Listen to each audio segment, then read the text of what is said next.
Hi there. Welcome to another episode of Board Gems, my weekly video series, kind of low budget, in which I just go over an older board game that I want to talk about. Because there's lots of newer games coming out, always newer games. There's more new games than there are old games, it seems. And, I just like to mention an old game, something we should still be playing probably. And often it's one that people aren't really thinking about much anymore. The one I'm going to talk about today is Keltis, the card game, das Kartenspiel. Now, it's designed by Reiner Knizia and published by Kosmos. It's for 2 to 4 players, ages 8 and up, and takes about 20 minutes to play. All that is quite accurate. Now, a little bit of a background here. So you know Lost Cities, the 2-player card game, right? That game was very popular, I think all over the world, but I know for a fact in the English market it was extremely popular and still is, sold hundreds of thousands of copies, I think.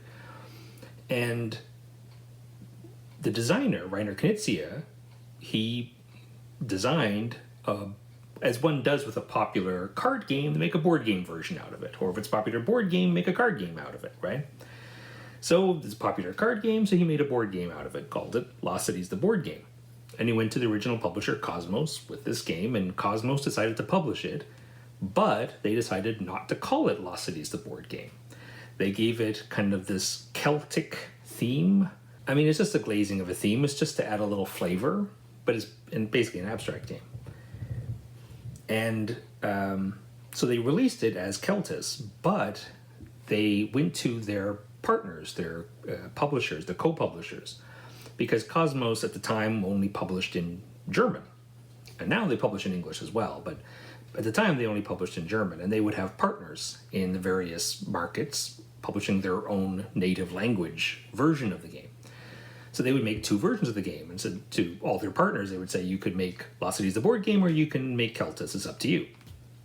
So I know for a fact the English market they chose Lost Cities the board game, but in an interesting historical twist, Keltis in Germany won Game of the Year. And so most, if not all, or almost all, of the co-publishers decided to publish Keltis. So here we have Lost Cities the board game, but it's not called Lost Cities the board game anywhere except in the English markets. It's an interesting little twist of history. Anyway, Keltis winning the Spiel des Jahres, winning Game of the Year. What happens when a game wins Game of the Year? You get expansions, you get spin-offs, the publisher finds ways to kind of, everybody's buying Keltis, let's give them more Keltis, right? Here's a dice game, here's an expansion, and here's a card game. So they released a card game version of Keltis. Now, it's an interesting kind of twist, right? That it started with a card game, which became a board game, which kind of became a different board game, which became this card game. And it's quite similar to the original Lost Cities card game. But, as I mentioned at the top, it plays 2 to 4 players. And as you can see, it's in a much smaller package. Why don't I show you how it plays? Then I'm going to talk about why it's a gem.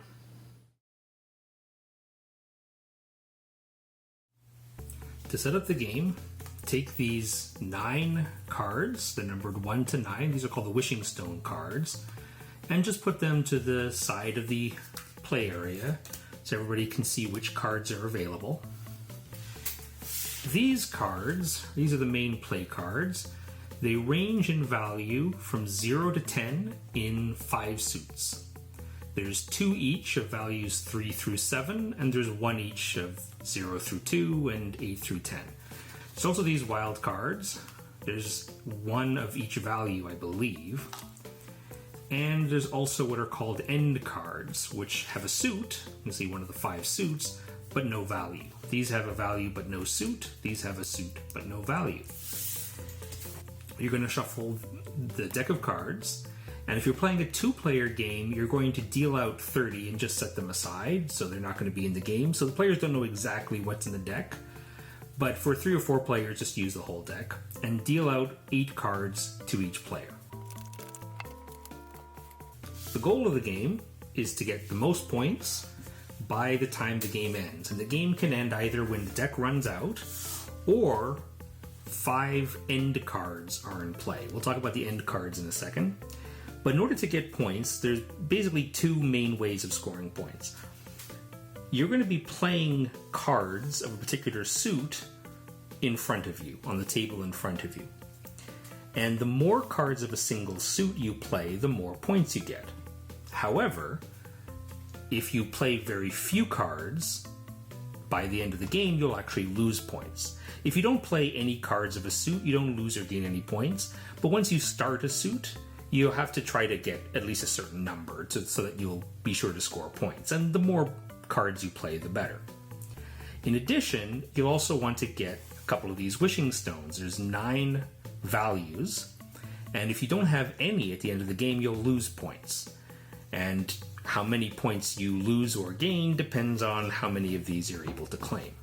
So on your turn, you can do one of a couple things. You can play a card in front of you and then draw a replacement. You can discard a card into the middle of the table, and all cards of the same suit are discarded in the same stack.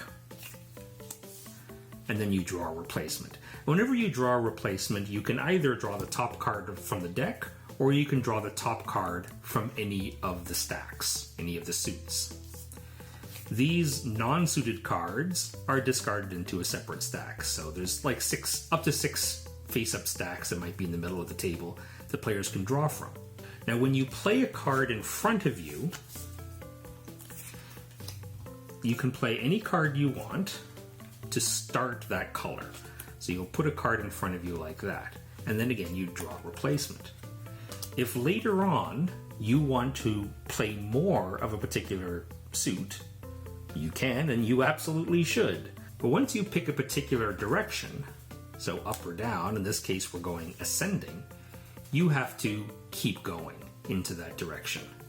So at this point, I would no longer be allowed to play a 1 or a 2 in green, because I've already reached a 3. I'm going from 0 to 3, so I'm going up, I'm ascending. So at this point on, I can only play cards that are equal to or greater than the topmost card. So I could play a 5, for example. And the reverse is possible too. You can start with a high card and go down. So I could play a blue 8, and then later on, if I want to, I can play a blue 6. But once I do that, I can no longer play a blue 7. You can play cards that are equal to the topmost card. So I could play a blue 6 on top of that blue 6. And you can also play the non-suited cards. So you could play this on top of that, for example. And that continues green. You can even play another green 3 on top of that. But once you play a 4, you can only play cards 4 or higher if you're going ascending. And if you're descending, you can only play cards at the top value or lower. These are wild cards. You can play them as any color, but only on the same value that they are. So this is a 3, so you could, at this moment, only play it on top of your green. And now you're considered to have 3 cards of green. You'll see this 1 in the middle. That's because you don't have to play these on a particular suit. Instead, you can play them as their own suit. And at the end of the game, you'll simply get 1 point for each card. But usually it's better to try to play them on the suits. You also may have end cards. You can always play an end card. You can just go like that. But by playing an end card, that means that you are done. You can no longer play any numbered cards to this pile. Playing an end card indicates that you're done. And you could actually play a second end card on top of this first one if you wanted to, but no more numbers. This color is done. And if 5 stacks in front of all the players have end cards on them, that's one way that the game end can trigger. Or, of course, the deck runs out. Another thing you can do is you can claim a wishing stone. In order to do that, you have to play a pair. So you could play, for example, 2 3s. And they don't have to be the same color. It can be 2 different colors, or you can discard these 2, for example. And then, if it's available, you claim the matching wishing stone. And that goes in front of you. And these get discarded on their appropriate pile. And once the 3 is taken, the 3 is no longer available. So players will want to try to get at least one, but preferably multiple of these wishing stones, but it's a little bit of a race to get particular ones. If you have a pair of 3s, you'll probably want to play them early before somebody else gets the 3-valued wishing stone. And at the end of the game, when the deck runs out, or 5 piles in front of the players have end cards in front of them, then you score. Just get a notepad and a pencil, and there's a point kind of spread. So for each pile you have in front of you, if you have just 1, 2, or 3 cards of a color, you'll actually lose points. But 4 and up, you'll gain points, and the more cards, the better. There's point breaks on 4, 7, and 9 or higher. And the same thing for the wishing stones. Each player counts the wishing stones in front of them and loses or gains points based on how many they were able to collect. You'll want at least 2 to avoid losing any points. That's it. You're ready to play Keltis the card game.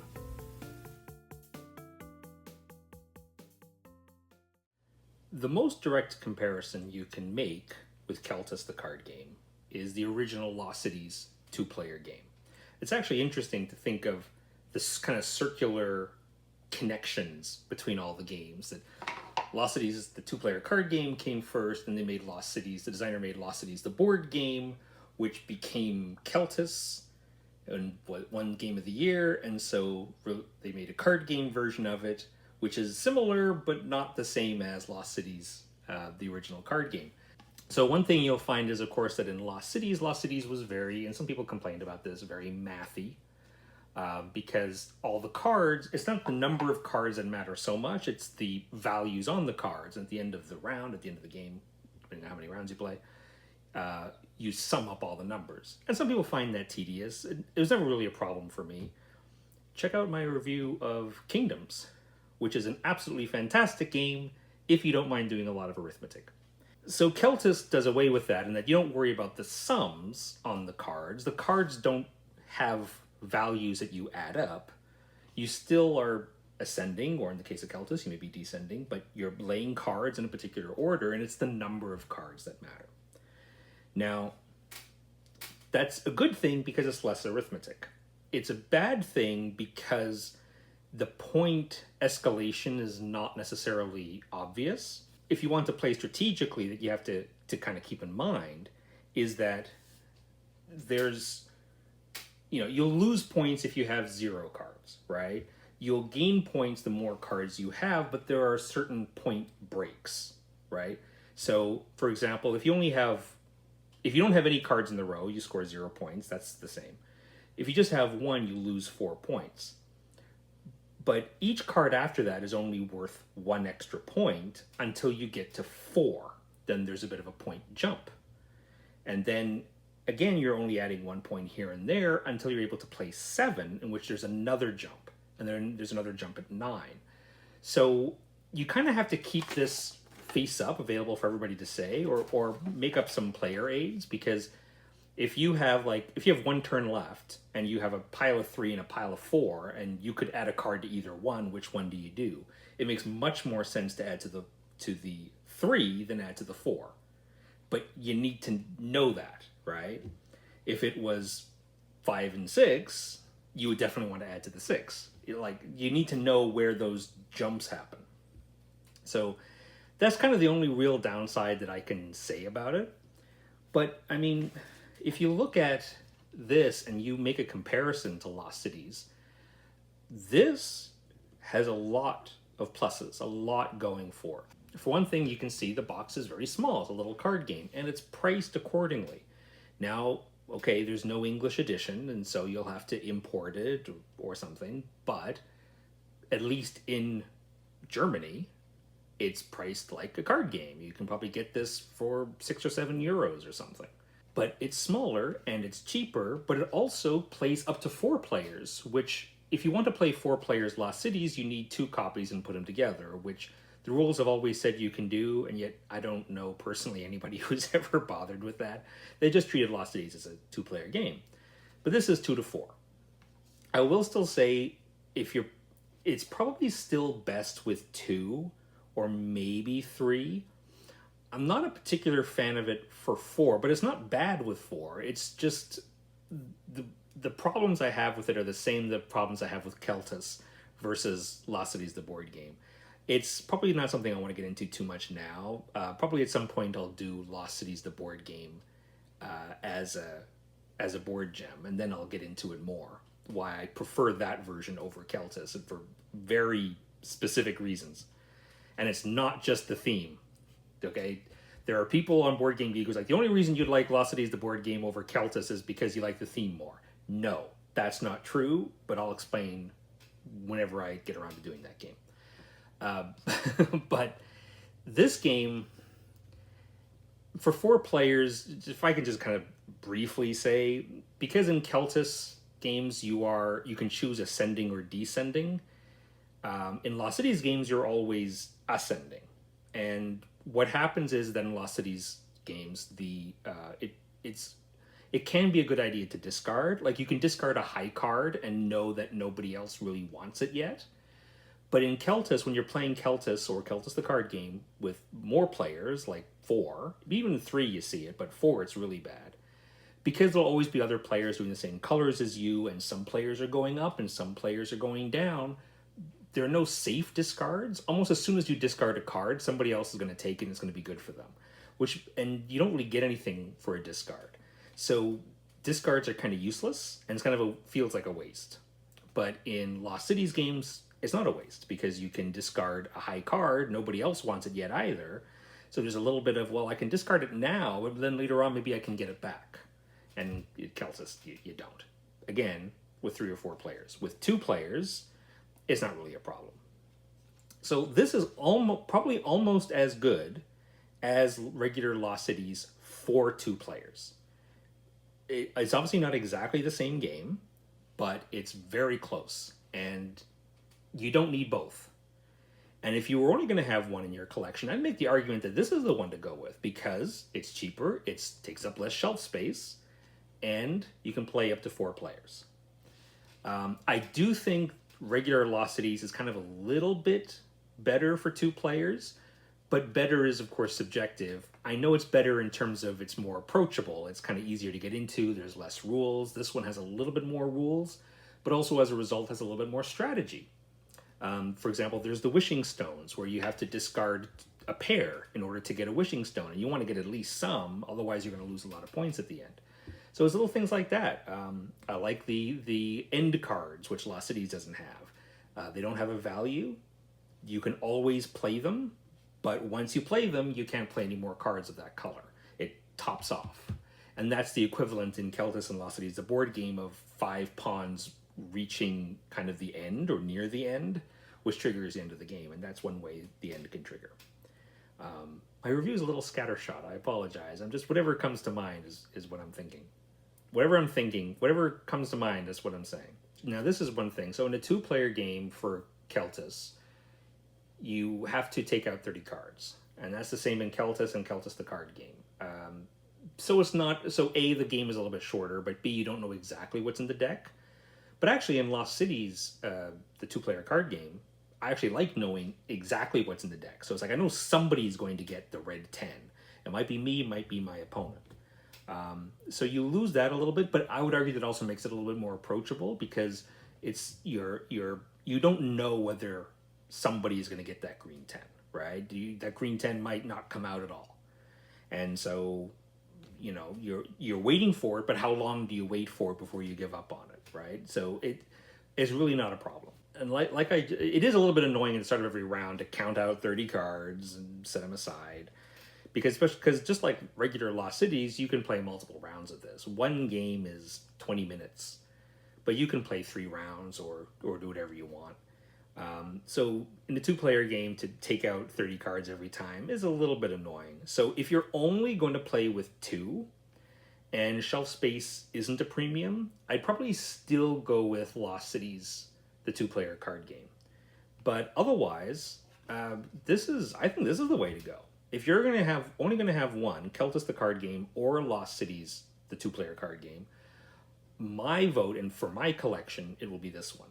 Because it's small, because it's cheap, because it plays up to 4 players. and it provides a different experience, and one that I happen to like quite a bit. Thanks for watching. Remember, older games like Keltis the card game don't stop being good just because new games come out. Take care.